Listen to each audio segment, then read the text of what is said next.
যারা মবের ভয় পাচ্ছে তারা আওয়ামী লীগের দোসর বলে মন্তব্য করেছেন প্রধান উপদেষ্টার প্রেস সচিব শফিকুল আলম।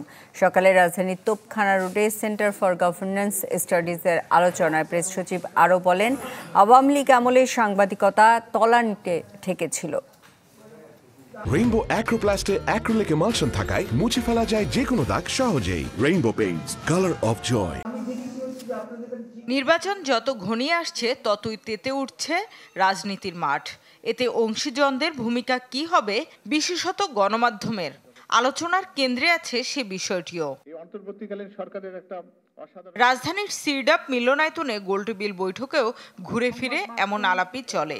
গণমাধ্যম যেই তথ্যগুলো প্রচার করবে তাতে রাষ্ট্রের ভাবমূর্তি ক্ষুণ্ণ হয় কিনা, আইনের এই ভাষার মধ্য দিয়ে আমরা দেখি যে নানাভাবে সংবাদ মাধ্যমের স্বাধীনতাকে খর্ব করা হয়। আপনি যদি সোশ্যাল মিডিয়াকে এবং নিউজ সোর্সকে ইগনোর করে কথা বলেন তাহলে কিন্তু আমরা একটা অসম্পূর্ণ একটা পিকচার আমরা পাবো।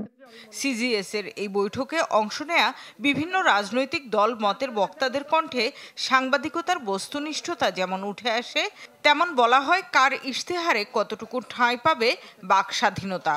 আওয়ামী লীগ যেই উপায়ে এইটা নিয়ন্ত্রণ করতে চেয়েছে সেটা গণমাধ্যমের বলা যায় একেবারে গণমাধ্যমকে খাদের কিনারায় নিয়ে গেছে। একটি গণমাধ্যম সংস্কার কমিশন গঠিত হয়েছিল, তাদের প্রস্তাবনা ছিল।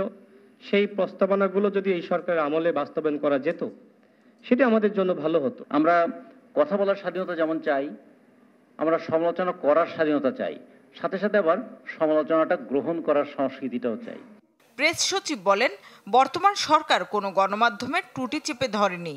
যারা মবের ভয়ের কথা বলছে তাদের ঠিকুজি খুঁজলে বের হবে আওয়ামী দোসর সংশ্লিষ্টতা।